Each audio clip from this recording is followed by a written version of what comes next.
Kabini back water ಅಲ್ಲಿ ಅಕ್ರಮವಾಗಿ ರೆಸಾರ್ಟ್ಗಳನ್ನ ನಿರ್ಮಾಣ ಮಾಡ್ಕೊಂಡವ್ರೆ. ಈ HFL limit, tiger reserve, elephant corridor, buffer zone rule ಎಲ್ಲ ವೈಲೇಷನ್ ಮಾಡ್ಕೊಂಡು ಆ ಕೆಲವು ರೆಸಾರ್ಟ್ ಓನರ್ಗಳ ವಿವರನ, ಪ್ರೈವೇಟ್ ಪ್ರಾಪರ್ಟಿಗಳ ವಿವರನ ನಾನು ನಿಮ್ಮ ಪತ್ರಿಕಾಗೋಷ್ಠಿ ನಡೆಸಿ ಎಲ್ಲಾ ದಾಖಲೆಗಳನ್ನು ಸಹ ರಿವೀಲ್ ಮಾಡಿದ್ದೀನಿ. ದೊಡ್ಡ ದೊಡ್ಡ ಬಿಸ್ನೆಸ್ ಮ್ಯಾನ್ಗಳು, ಪೊಲಿಟಿಷಿಯನ್ಸ್ಗಳ ವಿವರನೆಲ್ಲ ನಾನು ಮಾಧ್ಯಮಕ್ಕೆ ಹೇಳಿದ್ದೀನಿ.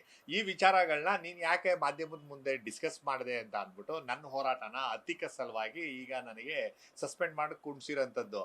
ನೋಟಿಸ್ ಕೊಡ್ತಾರೆ, ರಿಪ್ಲೈ ಕೊಡ್ತೀನಿ, ನನ್ನ ಹತ್ರ ಏನು ವಿಚಾರಣೆನೂ ಮಾಡಲ್ಲ, ನನಗೇನು ಕೇಳೋದು ಇಲ್ಲ. ಏಕಾಏಕಿ ನಂಗೆ ಈ ಥರ ಸಸ್ಪೆಂಡ್ ಮಾಡಿರೋದು. ಈ KSBC ಮೆಂಬರ್ಗಳಿಗೆ ರಾಜಕಾರಣಿಗಳು ಸಹ ಒತ್ತಡ ಹಾಕಿ ನನ್ನ ಈ ಹೋರಾಟನ ತಡೆಯೋದಕ್ಕೋಸ್ಕರ ಈ ರೀತಿ ಎಲ್ಲ ಮಾಡವ್ರೆ. ಸೊ ಇದನ್ನ ಹಿಂಪಡಿಬೇಕಂತೇಳಿ ಆಗ್ರಹ ಮಾಡಿದ್ದೀನಿ. ಇಷ್ಟೇನಾ?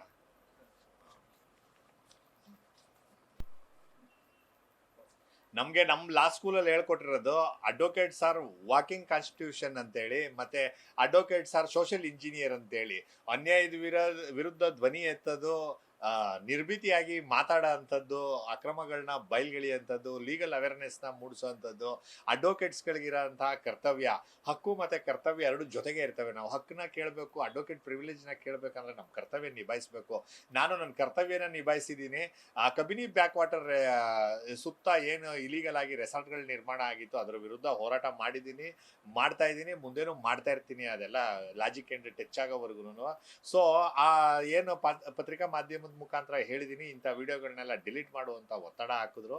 ಸೊ ಒತ್ತಡ ಹಾಕಿದ್ರು ನಾನು ಅವ್ರಿಗೆ ಯಾರಿಗೂ ಬಗ್ಲಿಲ್ಲ. ನನ್ನ ಹತ್ರ ಯಾವುದೇ ರೀತಿ ಸೋಷಿಯಲ್ ಮೀಡಿಯಾಗಳಿಲ್ಲ, ಯಾವುದೇ ರೀತಿ ಡಿಜಿಟಲ್ ಚಾನೆಲ್ಗಳಿಲ್ಲ, ಫೇಸ್ಬುಕ್ ಅಕೌಂಟ್ ಇಲ್ಲ, ಏನೂ ಇಲ್ಲ.